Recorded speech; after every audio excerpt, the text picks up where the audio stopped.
my dear listeners, and welcome back to Lavender Town Radio. Come closer, turn down the lights. Let me ask you a question. Have you ever thought about zombies in the world of Pokémon? I know what you're thinking. A ridiculous idea, isn't it? This is a world of friendship, of evolution, of bright colors and grand adventures. But nature has its own rules. It has beauty, yes, but it also has a terrifying, relentless hunger, a drive to survive, to spread, no matter the cost. Tonight, we travel to the beautiful city of Lumiose, where Erika, the serene master of grass types, encounters a different kind of bloom. A beauty that doesn't heal, but corrupts. A fragrance that doesn't soothe, but seduces.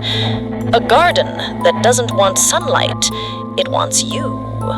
This is a story that will make you look at every flower, every quiet alley, with a new sense of unease. I invite you to stay with me, to witness how a promise of hope can twist into a horrifying nightmare. Before we descend into that secret garden, if you appreciate these explorations into the shadows of the Pokémon world, please take a brief moment to press that like button. It sends a small signal, a whisper, into the algorithm that you enjoy our time together. And if you haven't already, consider subscribing. Every new soul that joins our broadcast ensures these tales will continue to find their way out of the darkness. Now, are you comfortable? Good. Let's begin.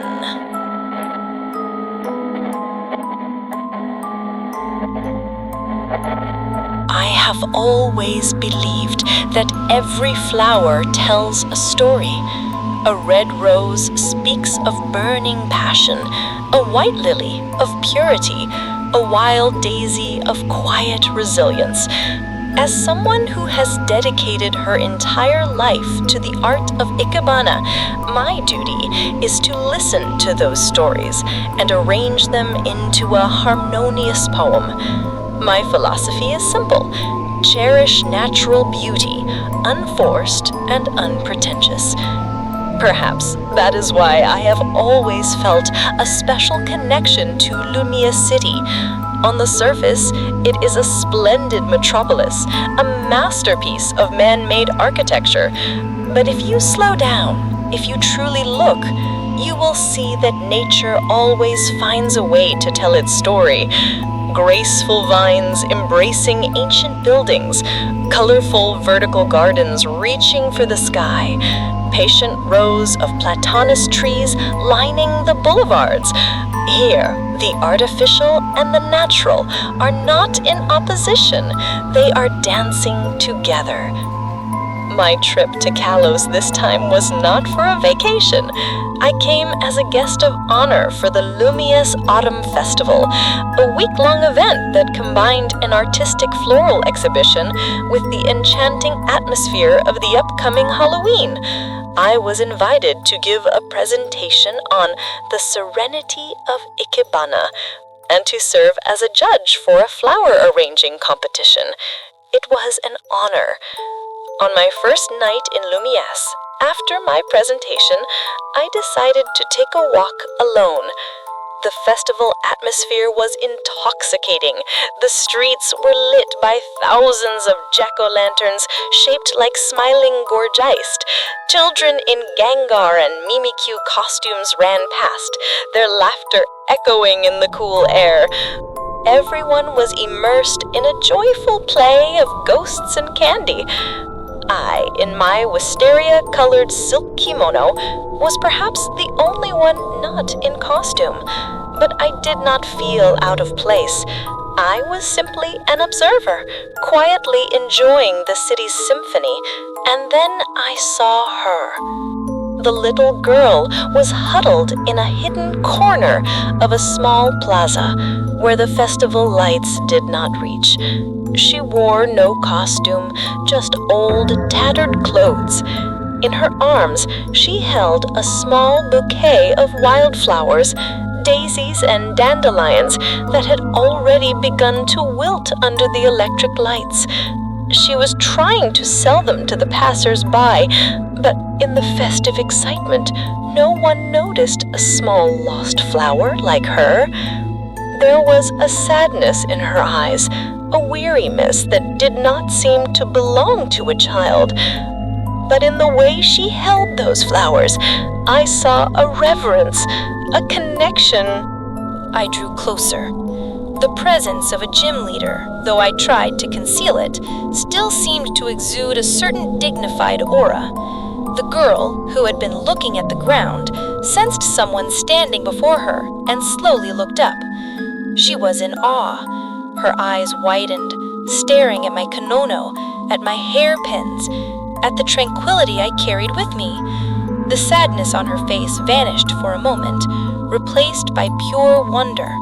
But then, like a reflex honed by life on the streets, that wonder was instantly replaced by a shrewd professional grin. She jumped to her feet, holding the bouquet out to me. "A flower for the beautiful lady?" Her voice was clear, with a slight hoarseness. "It would go wonderfully with your kimono. You look like a queen from a fairy tale, and a queen always needs flowers. Buy one, please, as an act of charity to save a poor little soul from being spooked by the wandering ghastly tonight." I could not help but smile at her cleverness. She wasn't just selling flowers, she was selling a story of a poor little girl in need of saving. "A very impressive sales pitch," I said, my voice calm, "but I don't think your flowers are afraid of ghastly. They look quite brave to me." She blinked, seeming a bit surprised that I hadn't reacted in the usual way. Yes, they are very brave, but they are also a little lonely. They need a friend in a beautiful garden like yours, for instance." I looked at her wilting bouquet, then at the vibrant blossoms in the woven basket I always carried. I took one out. A grassidea flower, with pristine pink and white petals exuding a gentle, pure fragrance. "I won't buy your flowers," I said. Her smile faltered a little. "But I will trade. I will trade this flower for one of yours, shall we? Consider it a way for our flowers to keep each other company." The girl looked at the grassidea, her eyes lighting up. She had never seen a flower so beautiful. She hesitated, then carefully selected the finest daisy from her bunch and held it out to me. I took it and placed it in my basket. "My name is Erika, and you are?" I asked, my voice softer, trying to make a real connection instead of just a fleeting exchange. "I'm Lily," she replied, her voice a near whisper, still mesmerized by the flower in my hand. "A beautiful name, Lily. Lilies symbolize purity and rebirth. Do you believe in the stories of flowers?" Lily shrugged. "I don't know. I just know they're pretty. And sometimes, when I hold them, I feel a little less cold." Her words were like a small needle pricking my heart. Less cold? I suddenly noticed she was wearing a thin, flimsy shirt in the crisp autumn night of Lumiose. And then I heard it, a tiny, almost imperceptible sound, the rumbling of her empty stomach. A pang of guilt struck me. I should take her to get something to eat right now. But the lights from the distant gala where the party was being held seemed to remind me of my obligations. I was a guest of honor. I couldn't just disappear. "It will be quick," I told myself. "Just an hour or two. She'll be all right." It was a disastrous assumption, a misjudgment I would later come to regret immensely. I gently tucked the grassidea into her messy hair. "This flower symbolizes gratitude," I said, trying to soothe my guilt with a promise. "Its energy is very special. They say it only blooms its brightest when it feels joy and kindness." I looked into her eyes, seeing both yearning and doubt. "I have to attend a party now, but I have a promise for you. After it's over, I will come back here, and I will take you to a magical place. A place that can help lust flowers like you bloom brilliantly in this cold, dark night." The girl said nothing, just touched the grassidea in her hair, as if she couldn't believe it was real. "Wait for me here," I said, and I turned and walked away, leaving her alone with a bewitching promise and a stomach churning with hunger. The party was a lavish affair, exactly as one would expect from Lumiose Fashion Week. I tried to focus on the conversations, on the compliments about my presentation, but my mind wasn't there. It was in the plaza with an orphan girl and a grassidea flower. My promise wasn't an empty platitude. I was already thinking of Looker's office, of his friend Emma. They could help her. When I could politely excuse myself from the party, it was already late. The Halloween festivities were still lively, but the crowds had thinned. I hurried back to the small plaza. But Lily was no longer there. My heart sank. Perhaps she didn't believe me. Perhaps she had left. I looked around, and then I saw it. The daisy I had traded for was lying on the ground next to a small puddle, but her own bouquet was gone. A sense of unease crept over me. I began to search. I called her name, but my voice was swallowed by the festival music in the distance. And then I smelt it. A fragrance. It wasn't the expensive perfume of the partygoers, nor the smell of candy corn from the children. It was a floral scent, but unlike anything I had ever encountered. It was intensely sweet, like the nectar of a comb bee and the aroma of the ripest, most succulent berries. It was irresistibly alluring, but behind that sweetness, there was something wrong, an artificiality, a forced quality. The scent was emanating from a dark, narrow alley, sandwiched between two closed shops, a place no one would notice amidst the festival chaos. Driven by a bad feeling, I entered the alley. Inside, it was like stepping into another world. The alley was not dirty or foul-smelling. It was transformed into a secret garden. Hundreds, thousands of flowers I had never seen before were growing from the cracks in the pavement, climbing the brick walls. And all of them were glowing, emitting an ethereal light of green, purple, and blue, turning the alley into a living crystal cave. And in the middle of that garden, I saw them. Lily and an old woman. The old woman was standing motionless, her back to me. Lily was in front of her. She was eating. She was plucking the glowing petals and stuffing them into her mouth, devouring them as if she had been starving for days. "Lily?" I called out softly. The girl slowly turned around, and I took a step back in horror. Her eyes were empty, utterly lifeless. Her skin had a pale, sickly greenish hue. And in her hair, the grassidea flower I had given her was still there, strangely intact amid this diseased scene. "Lily, are you all right?" I asked, my voice trembling. She didn't answer. She just looked at me, then slowly began to advance, her mouth slightly agape. The old woman turned around as well. Her face was just as expressionless. The two of them, one old and one young, began to walk toward me, their movements stiff and unnatural. They didn't seem aggressive. They were simply approaching, as if to share a secret, a gift. From their hair, from their clothes, tiny glowing flower buds were beginning to sprout. A primal fear, a revulsion for the unnatural rose within me. This was not beauty. This was a corruption, a sickness. "Stay back," I warned. But they didn't listen. They kept coming.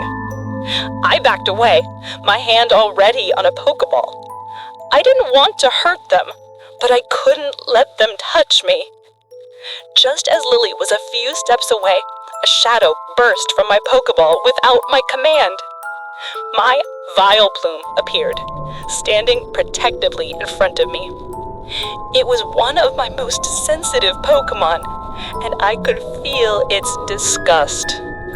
With the olfactory senses of a grass poison type, it had instantly recognized the wrongness, the anti-nature of this garden. It didn't attack. It vibrated, and a fine, pale yellow powder radiated from its giant petals. Stun spore, but a very light dose. The powder wasn't enough to paralyze them completely. It just created an invisible barrier, a heavy atmosphere that made Lily and the old woman pause. They still tried to push forward, but their steps became more difficult. Just then, a familiar voice called out from the entrance of the alley. "Erika, there you are. Everyone's been looking for you at the ceremony. Where did you go?" It was Clement. He stepped into the alley and then froze, stunned by the sight before him. The glowing garden, me and my Vileplume in a standoff with two strange-looking people. What is going on here?" he stammered. "Erika, don't come any closer," I shouted. But he, with the instincts of a scientist, had already pulled a device that looked like a scanner from his enormous backpack. He aimed it at Lily and the old woman. A beam of blue light swept over them. Clement looked at the screen on his device, and his face went pale. This is unbelievable," he cried out, his voice filled with horror. "Their brainwave readings, they're almost zero. There's absolutely no conscious activity, but their biological activity is extremely high. Their cells are regenerating at a phenomenal rate."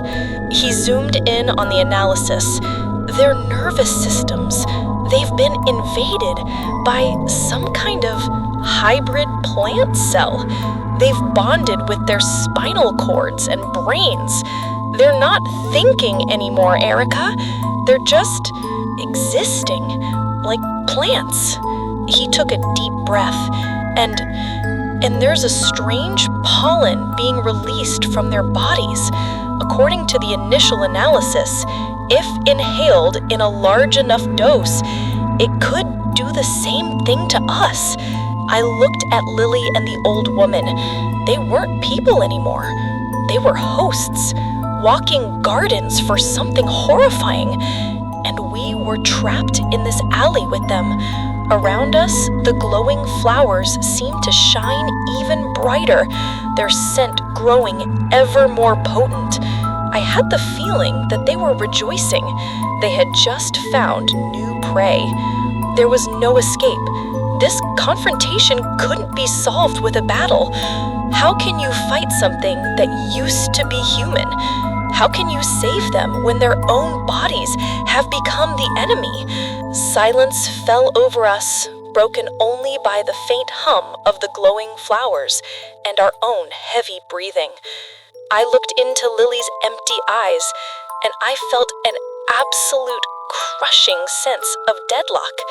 My promise of a magical place, it had turned into a curse, leading her into a nightmare I had no idea how to wake her from. And there we leave them, trapped in a dead-end alley, surrounded by a corrupted beauty and the shell of a little girl whose promise I failed to keep. A city of lights outside, oblivious, a nightmare blooming within. The story, my dear listeners, is far from over. In fact, the true horror has only just begun. If you must know what happens next, if you dare to witness the choice that must be made in the heart of this garden, then I implore you, subscribe and turn on your notifications. Part 2 will arrive with the coming darkness. Pressing like on this video also helps this warning reach others before they too are lured in by a sweet perfume. Until then, try not to breathe too deeply.